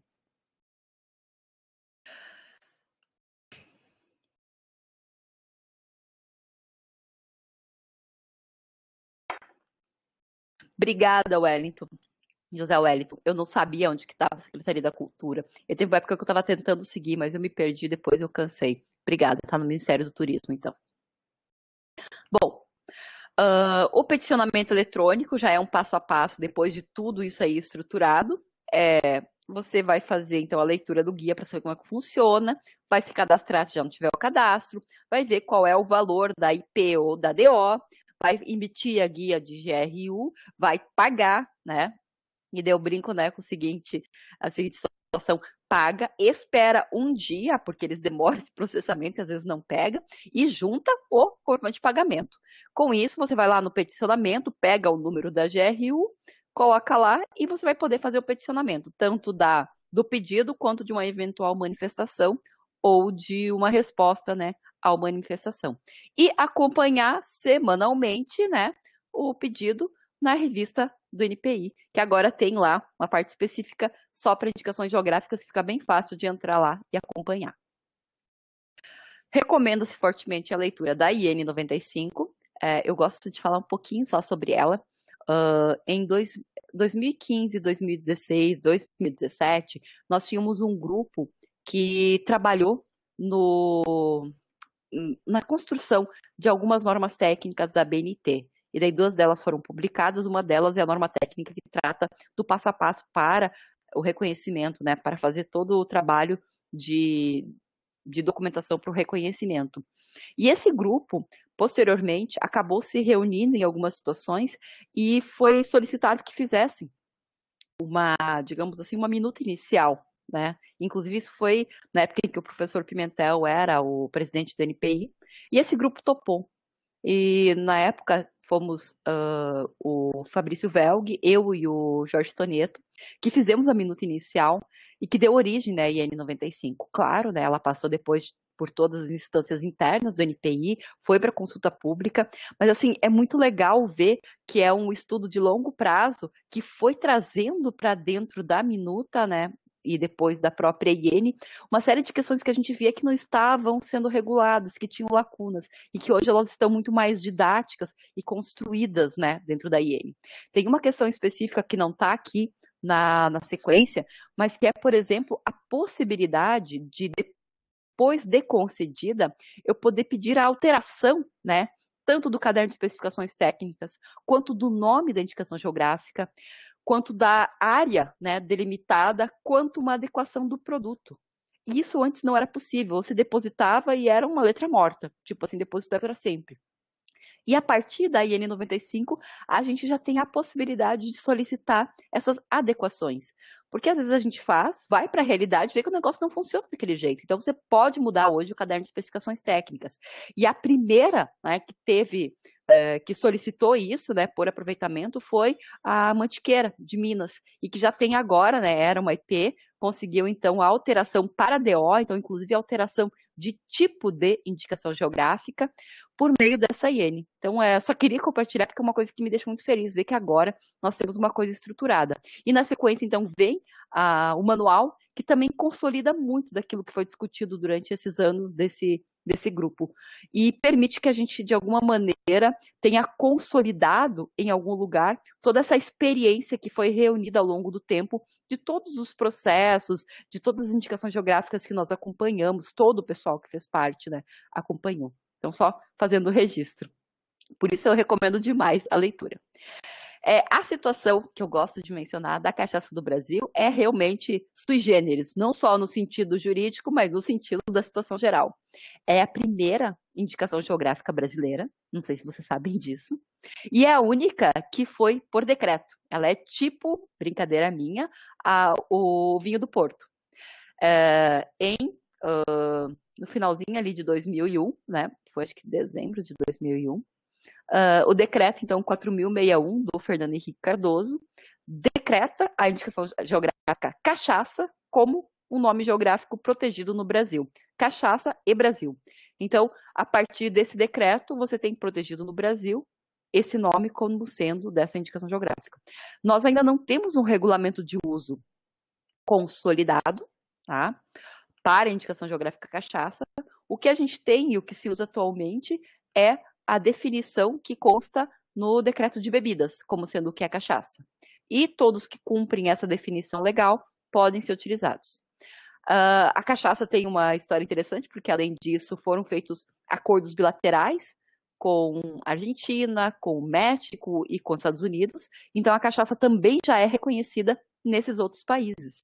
E com certeza ela é uma IG muito típica do Brasil, mas ela não poderia ser reconhecida dentro da 9279, porque infelizmente cachaça não é o nome de um lugar, não é o nome geográfico. Então foi essa a alternativa que se encontrou, e essa então é a primeira indicação geográfica reconhecida no Brasil. Então, as condições para o registro foram estabelecidas, só ainda não foi solicitado. Como já havia dito antes, não tem um prazo de validade, né? Você pediu, reconheceu, é para sempre. Qual que é o objetivo, né, de reconhecer, de solicitar uma indicação geográfica? E daí eu queria perguntar um pouquinho para vocês, que estão tão quietinhos nesse bate-papo, o que seria para vocês? Por que um grupo de produtores solicitaria uma indicação geográfica? Podem me ajudar aí? Tem alguém aí ainda?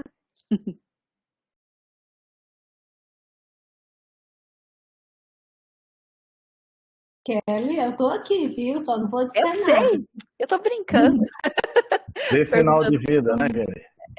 Tá aí. Dê sinal de vida. Ah, minha amiga, depois a gente vai ter um papo sobre essas aulas assim, espirituais.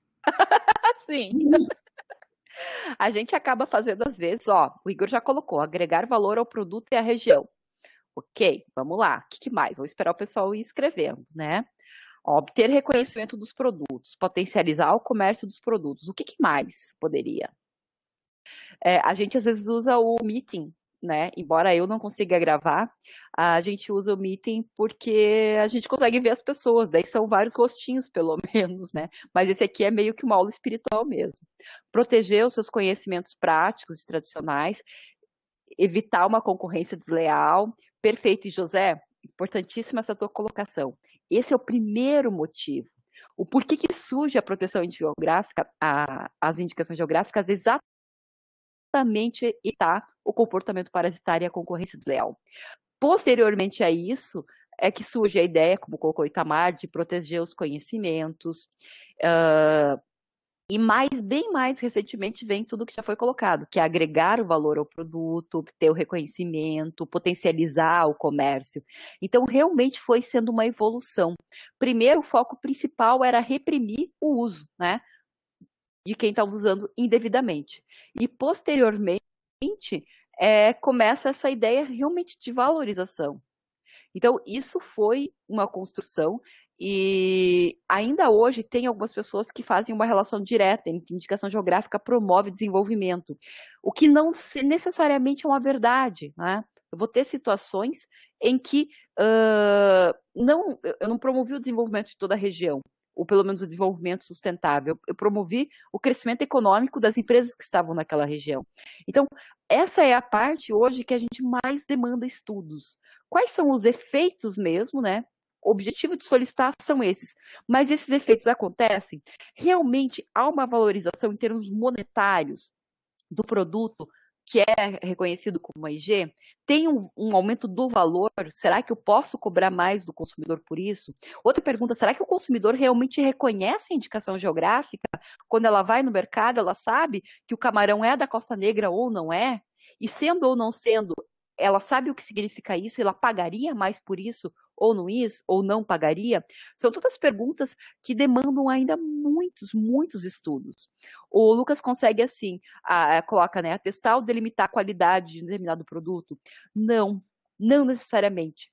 Esse não é o foco da identificação geográfica. Esse é o foco de uma certificação, por exemplo, de qualidade. Porque, em regra, a indicação geográfica já tem uma qualidade ou característica que já é conhecida, né? E eu tenho, então, a indicação geográfica, E essa indicação geográfica, ela transmite esse conhecimento. E eu vou ter um controle que vai transmitir esse conhecimento. Mas não necessariamente eu vou atestar a qualidade do produto. Isso é uma coisa que às vezes causa bastante confusão entre certificação e indicação geográfica. Sim, desenvolver e dar notoriedade às comunidades envolvidas pode ser uma consequência disso. E seria muito legal, pensando agora nisso, né, José, em como que a gente poderia analisar. Nesse caso específico das panelas de barro, né, como que seria desenvolver, né, essa comunidade que está relacionada a essa produção das panelas? O que que elas querem, como que isso pode ser feito? E aqui, na sequência, podem continuar digitando, né? Eu também não sei se esse já foi concedido, mas com certeza merece, porque o queijo coalho daí é muito bom. Tassialene, né? É muito bom. Recentemente foi reconhecido o queijo da Ilha de Marajó. Não sei se vocês já comeram, mas para mim, gente, aquilo lá é um dos melhores queijos que eu já comi na vida e foi reconhecido recentemente, que é o primeiro, inclusive, né, que é não continental, que é da ilha, né, de Marajó. Sim, Flaviana, tem alguns produtos que parece que conseguem um reconhecimento maior, mas eventualmente pode ser por duas coisas. Uma pode ser porque eles já eram reconhecidos, as pessoas já conheciam, né? Outra é porque eles conseguiram, após ou durante o reconhecimento, trabalhar estrategicamente para que esse reconhecimento acontecesse. Se for pensar, por exemplo, o Vale dos Vinhedos. Em 1995, o Vale dos Vinhedos não era o Vale dos Vinhedos que é hoje. Era um lugar que o pessoal normalmente não estava produzindo uva. O técnico digamos, de produção naquela região, de conversão, o que é interessante pensar, né, se for pensar em IG, de uvas de mesa para uvas finas, e há todo um investimento de marketing para aquilo lá se tornar conhecido. Então, também tem esse lado, né, que precisa ser olhado. E, eventualmente, essa é uma coisa que eu ressalto muito, tem comunidades que talvez não queiram toda essa agitação que virou o Vale dos Vinhedos, por exemplo, né? Ele pode estar atrelado a essa propaganda, a essa publicidade. Eu tenho uma aluna do Profinit que está trabalhando com a questão da comunicação nas indicações geográficas. E o que ela percebe é que as indicações geográficas mais organizadas em termos de comunicação acabam tendo reconhecimento maior. Então, tem muitas coisas que acontecem. Sim, a IG ela acaba induzindo muito a mudança das condições de vida das populações locais. No caso dos vinhedos, o asfalto chegou depois da IG, antes não tinha asfalto. E com asfalto veio muita coisa. Inclusive, a gente fala disso lá, né? Os noninhos começaram a vender as áreas deles e começaram a construir condomínios fechados no Vale dos Vinhedos.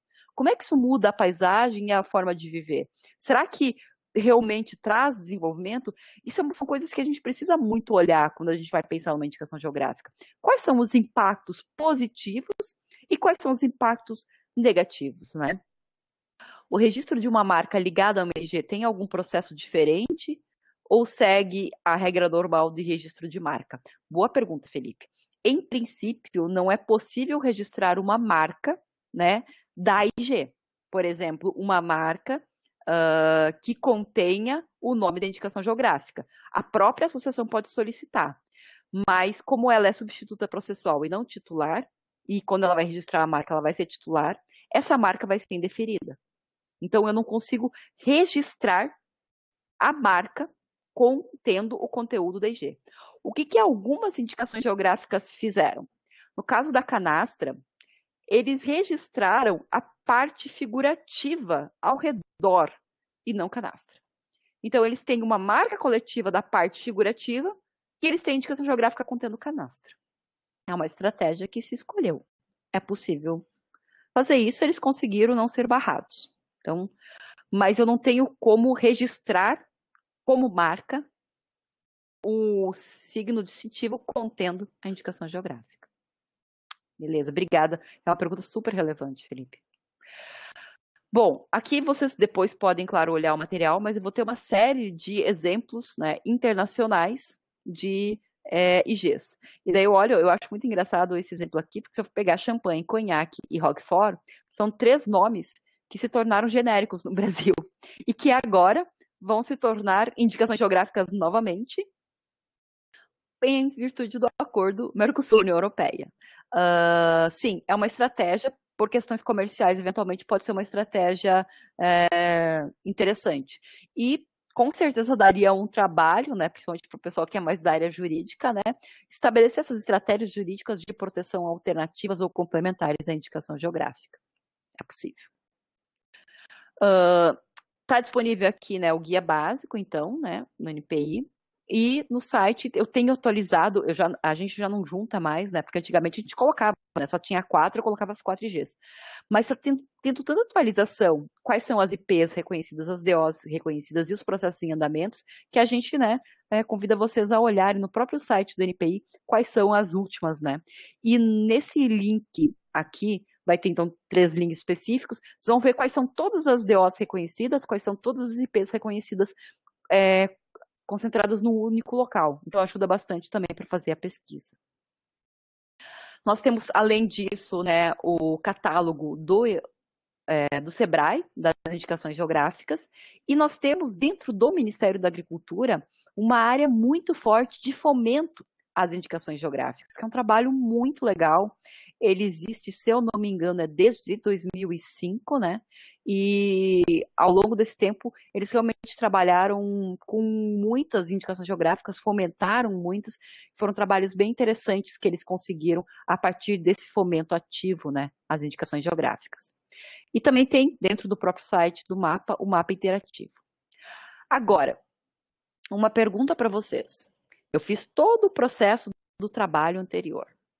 Eu fiz todo o processo do pedido de reconhecimento de via concessão. Tá tudo certo agora? Como é que é? Como é que é o pós-IG? Não sei se alguém de vocês já teve contato com isso. Normalmente, essa é a parte mais complicada da indicação geográfica aqui no Brasil, é o dia seguinte, né? Tenho a IG, e agora? Como é que é colocar esse produto no mercado? Quem que reconhece esse produto? Será que alguém paga mais por ele? Eu vou ter, por exemplo, o gasto de fazer todo o controle dessa indicação geográfica, né? Eu consigo ter o retorno desse investimento do controle? O que vocês acham sobre isso? Das IGs reconhecidas, quantas efetivamente tem produto no mercado, que vocês conseguem ir no mercado e achar o produto da IG? Será que são muitas? Quando eu dava aula presencial, há um bom tempo atrás, numa especialização, eu tinha uma cadeira só de IG, a gente pegava ali às 14h e ia para o mercado. E, tipo assim, a tarefa era, vamos achar produtos com indicação geográfica. E, tristemente, a gente achava muitos produtos com indicação geográfica, mas, tipo, 95% eram estrangeiros.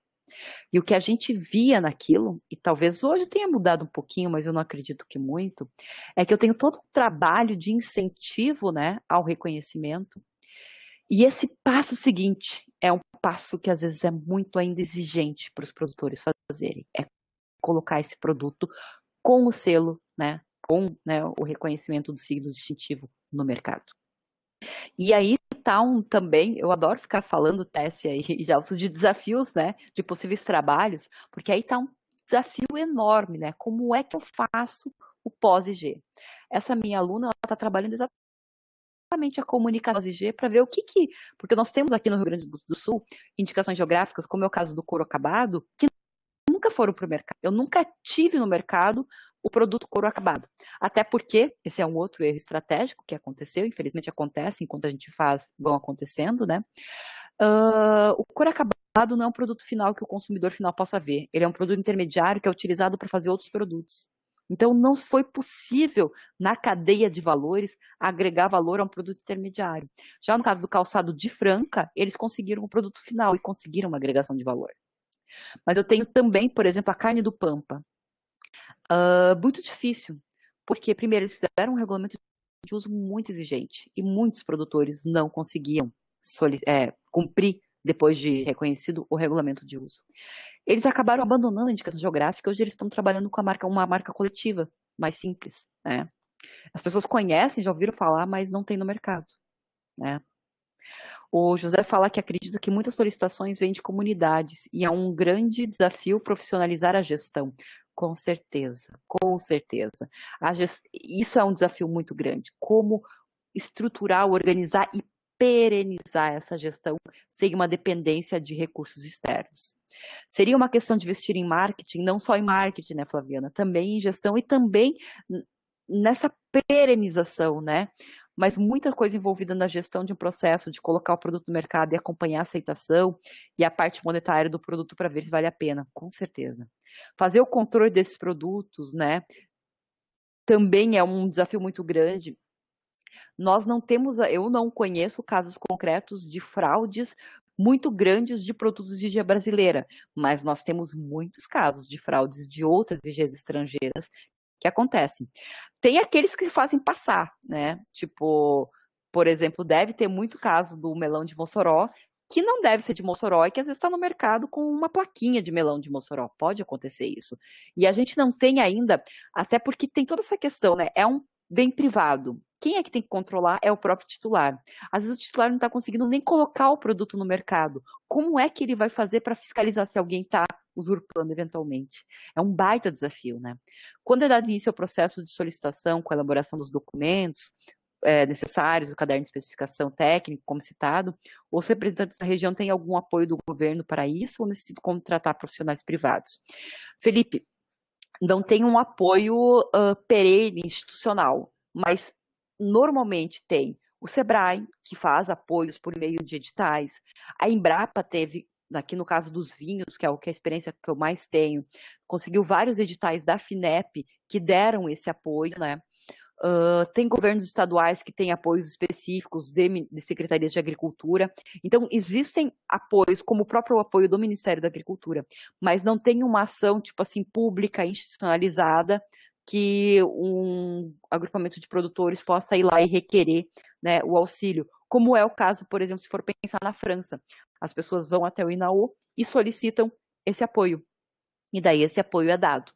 Então, demanda, tipo assim, demanda um esforço inicial para conseguir o reconhecimento, que eu tenho que ir atrás de dinheiro, atrás de quem faça, atrás de quem organize, e depois de conseguir eu tenho esse outro demanda de como ir para o mercado. Então, são muitas coisas que a gente ainda, apesar, né, de dizer que do que eu fazia, do que eu via, né, em 2004, 2005 para o que eu vejo hoje, a gente ter dado um salto exponencial, ainda tem muita coisa para fazer em termos de indicação geográfica. E daí nós vamos verificar, por exemplo, algumas experiências brasileiras que são muito legais, como é a Renda das Divinas Pastora, que trabalha com o reconhecimento, até o resgate, né, dessa renda irlandesa, que era feita em algumas regiões de Sergipe, e a partir do reconhecimento ela conseguiu se estruturar e de alguma forma voltar a ser feita, né? E são outras rendas também. A cajuína do Piauí, que eu lembro de conversar há um bom tempo atrás com uma representante da associação, do quanto era difícil, né? Inclusive falar com os demais produtores de cajuína para que eles juntos pudessem usar, né, o signo distintivo e construir essa identidade. Muitos preferiam fazer a cajuína sem passar pelo controle, e como era exigente, né, falar com todos os produtores, e tinha cajuína que é feita no Nordeste todo, como é que eu faço para a cajuína do Piauí, né, que o nome é Piauí, poder se destacar, poder estar estruturada. A IG de Goiabeiras, que para mim é uma IG incrível, assim, no sentido de resgate histórico. Eu tive nessa região, conheci a região de onde é extraído o barro, e tem daí o problema ambiental, porque esse barro ele é extraído numa região de mangue, e daqui a algum tempo pode ser que esse barro não esteja mais disponível. Elas com certeza se organizaram e se estruturaram, hoje elas conseguem vender de uma maneira muito mais organizada do que vendiam antes, mas tem ainda uma série de precariedades. Sim, Felipe, são muitos passos, certamente há um custo muito grande envolvido. Então, aqui tá elas todas trabalhando num galpão, hoje elas têm um galpão grande, em que todas elas trabalham, cada uma, claro, fazendo a sua arte, fazendo com a sua maneira de fazer, a sua forma, e daí elas têm um lugar que elas queimam, é muito legal, todo o processo é muito bonito de ver, né? E há nelas mesmas esse receio de que esse barro vai acabar, e ao mesmo tempo existem outros que fazem em outro lugar e tentam se passar por elas, isso também é um desafio muito grande, né? A cachaça de Paraty, que a gente comentou, que são poucos produtores, às vezes eles não conseguem colocar o produto no mercado como eles gostariam. Embora hoje, digamos, comparando de quando a cachaça de Paraty foi reconhecida para hoje, tem um número muito maior de produtores. Tem todo o histórico da cachaça de Salinas, que teve inclusive essa discussão inicial com o produtor que era titular da marca, que não faz parte do agrupamento, mas com certeza é uma IG que conseguiu uma projeção nacional bem interessante.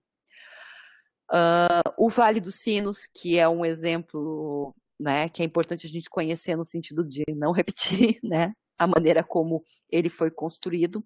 Inclusive, atualmente, assim, nós não conseguimos nem contato com a associação, porque eles não querem saber da IG.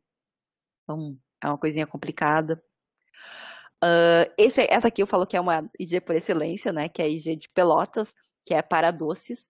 Essa está funcionando, as doceiras continuam trabalhando e fazendo.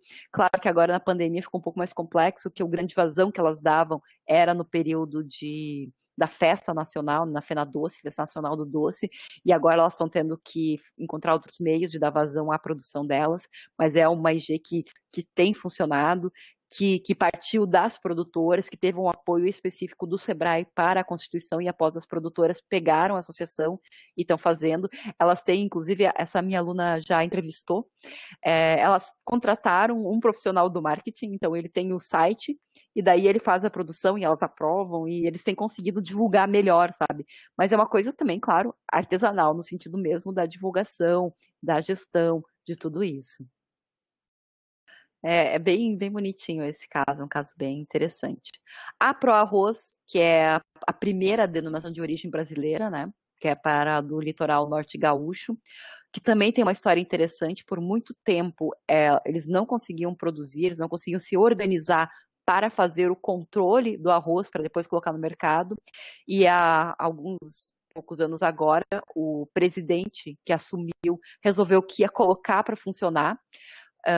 O presidente da associação é o presidente da cooperativa, que é, digamos assim, são duas entidades, mas acaba que é a cooperativa que faz a coisa se movimentar, e ele resolveu o que ia fazer, e a cooperativa começou a focar nisso, e agora a gente encontra. Aqui nos mercados eu consegui encontrar, que eu não encontrava nem aqui em Porto Alegre, e eles têm uma boa comercialização no Rio de Janeiro, e se eu não me engano em Minas Gerais e Goiás. Então eles conseguiram colocar no mercado a nossa primeira denominação de origem, mas foi um trabalho assim, tipo, de uma pessoa que queria muito, e do que eu chamo de insistência amorosa, né? Tipo assim, eu quero muito e vamos construir, e é um trabalho de formiguinha que é feito. Porque a gente tem que lembrar que também, além de tudo, é uma mudança cultural, né? É uma mudança do individualismo para a coletividade, que em muitas regiões já não existe mais. É uma mudança no sentido de se organizar e de trabalhar em prol de um bem comum maior. E isso são coisas que levam tempo. Essa cultura leva bastante tempo. Tem a de Mantiqueira, que eu já tinha comentado com vocês, que agora, né, conseguiu a conversão, né, da IP para DO. Ao Porto Digital, que eu já tinha comentado antes, que é a única IG de serviços do Brasil. Aqui tem todo o histórico que vocês podem ler depois das IGs de vinho, e eu vou ir lá para o final, tá? Se tiverem alguma dúvida até. Mas, assim, eu queria fechar aqui com a ideia do que é a importância da indicação geográfica, né? Ela é uma indutora de mudanças, com certeza, para o melhor ou para o pior, ela induz mudanças na condição de vida da população. Ela pode ser um fator de promoção da elevação do IDH local, é possível, mas eu tenho um problema muito sério, tipo, do ponto de vista de pesquisa, para verificar se ela é a variável independente que leva a essa alteração do IDH, ou se é um conjunto de coisas que podem acontecer. E também há uma correlação, será, positiva entre desenvolvimento sustentável e IG, baseado nas vocações ambientais, culturais, históricas e econômicas da região.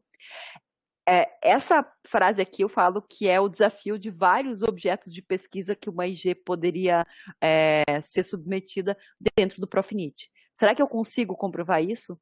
Como que eu conseguiria comprovar? Né? São coisas que eu acho que valeria a pena a gente pensar, né?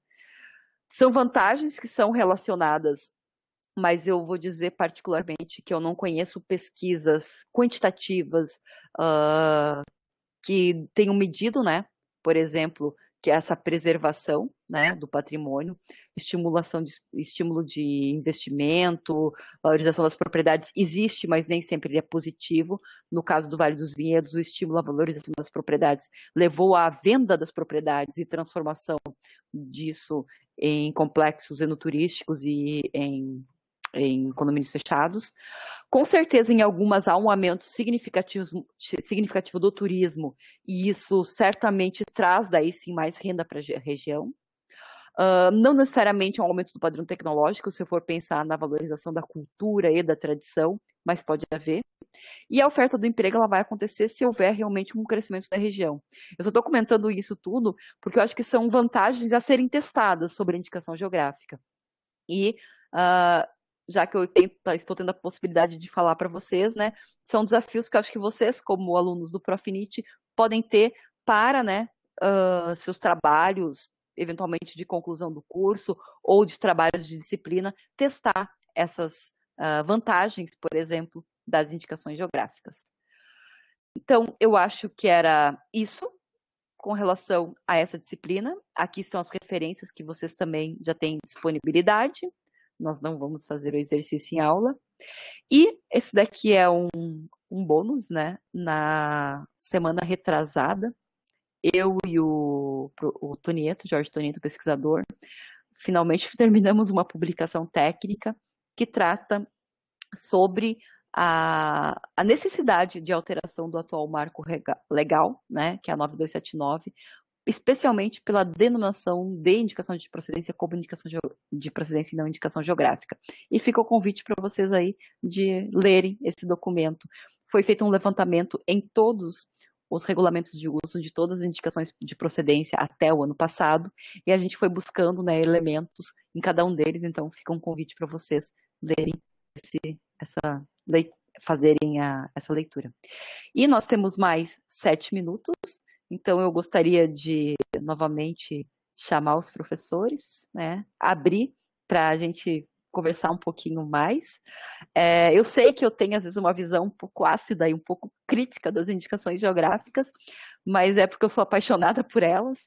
Então, assim, eu acho que a gente tem muito para construir, muitas coisas para olhar, muitas pesquisas para serem feitas. E, tipo, eu acho que vocês, né, alunos do Profinit, são as pessoas mais recomendadas para fazerem isso. Vocês estão em todas as regiões do Brasil, né? No caso, falando agora de Ceará e Roraima.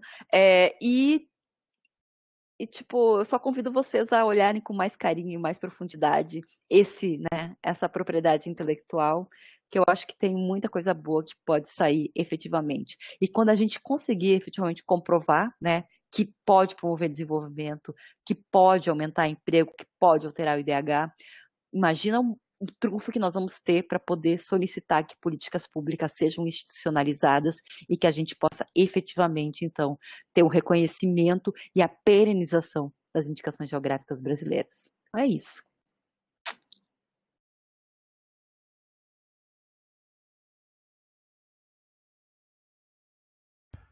Muito obrigado, Kelly.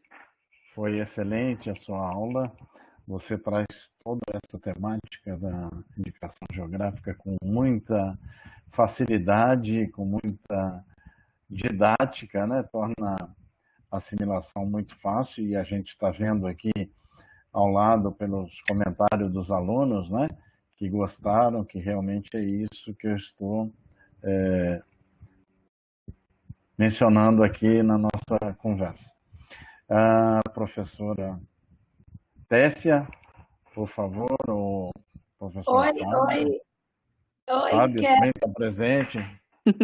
Oi, eu estou. Eu estou aqui ligando a câmera. Ai, que bom. Fábio, aí. Eu estou ligando, só porque eu fiquei aqui nos bastidores para, nossa, assim, falar da professora Kelly em relação à IG, né, professora? Não tem nenhum. É redundante. Mas eu agradeço demais, entendeu? Assim, até porque eu também sou. Porque eu não tenho mais tempo de me aprofundar em nada, né? Agora eu estou assim, os meus alunos têm que fazer esse papel. Então, eu tenho que agradecer, né, ao professor Gelson, né? Que fez a ponte aí na ligação né, da gente poder trazer nossos alunos aqui do IFCE para estar lhe ouvindo, que assim, eu em particular, eu como particularmente posso te dizer que é sempre bom, né, falar de G assim, nessa leveza, traz essa leveza assim da transmissão de qualquer conteúdo, isso é muito bom. Então eu queria muito lhe agradecer, né, e hoje, assim, hoje meus alunos se aulam até às 22, viu, Gelson? O nosso é mais uns 40 minutos ainda. Antes da gente se despedir aqui, antes de eu passar a palavra para o professor Fábio também, eu gostaria só de lembrar que antes da gente sair, vamos fazer uma foto com todos com a câmera aberta, né? Para registrar esse momento aí. Eles não conseguem, eles conseguem? O problema é que aqui, infelizmente, o limite é de 6 câmeras simultâneas. Eu fico super triste com isso, mas eu vou tirar uma foto da gente, tá? 1, 2, 3. Por Deus, eu já estou aqui monitorando, né? A presença, a participação, né? Porque faz parte do bolo de nota deles. Mas, para eu poder, que era essa ideia, né, de gravar, eu usei o mconf daqui, que é um tipo de RNP, e ele acaba não podendo colocar muitas câmeras, como seria o Meet, por exemplo. Tem essa limitação. Sinto muito. Okay. Quando tiver dessas dificuldades, você fala assim, que a gente aqui consegue no Meet, entendeu? Kelly, por conta do e-mail. O nosso e-mail, o nosso plataforma institucional é o Meet, né? No caso do Instituto Federal. Eu aqui no INEPEN, eu uso Teams, né? Eu sou a pessoa que tem mais plataforma.